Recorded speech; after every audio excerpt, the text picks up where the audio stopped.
রাষ্ট্রের দেশকে তো 6 মাস ধরে ভালোই সামাল দেওয়া হচ্ছে, ঠিক না? আপনি এই গভর্নমেন্টের এগেনস্টে কোনো অভিযোগ পেয়েছেন? মিজাজটা খারাপ যা হয় না এগুলো দেখলে। 28শে আগস্ট একদিনে 3টা মব সংগঠিত হয় এবং 3টাই সাকসেসফুল। ঢাকায় মুক্তিযোদ্ধাদের একটা অনুষ্ঠানে মব তৈরি করা হয়, মব তৈরি করে মুক্তিযোদ্ধাদের অনুষ্ঠান ভণ্ডুল করা হয়।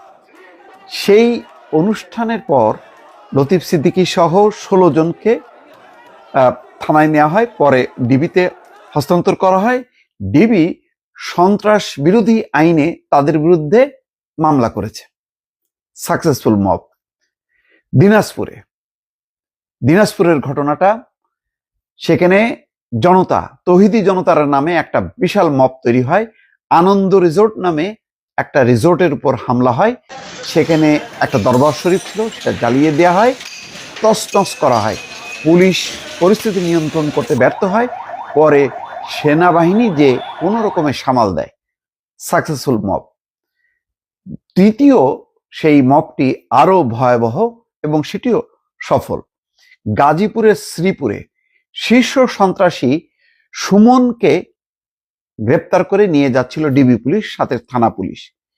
পথে পথে হামলা হতে থাকে, 5 দফা হামলা হয়। অতিরিক্ত পুলিশ নিয়োগ করার পরও দুর্বৃত্তরা সেই সুমনকে ছিনিয়ে নিয়ে যায়। 3 জন পুলিশ আহত হয়। Successful mob. একদিনে 3টা সফল মব। বুঝতে পারছেন আইন শৃঙ্খলা পরিস্থিতি কোথায় আস্তে আস্তে চলে যাচ্ছে।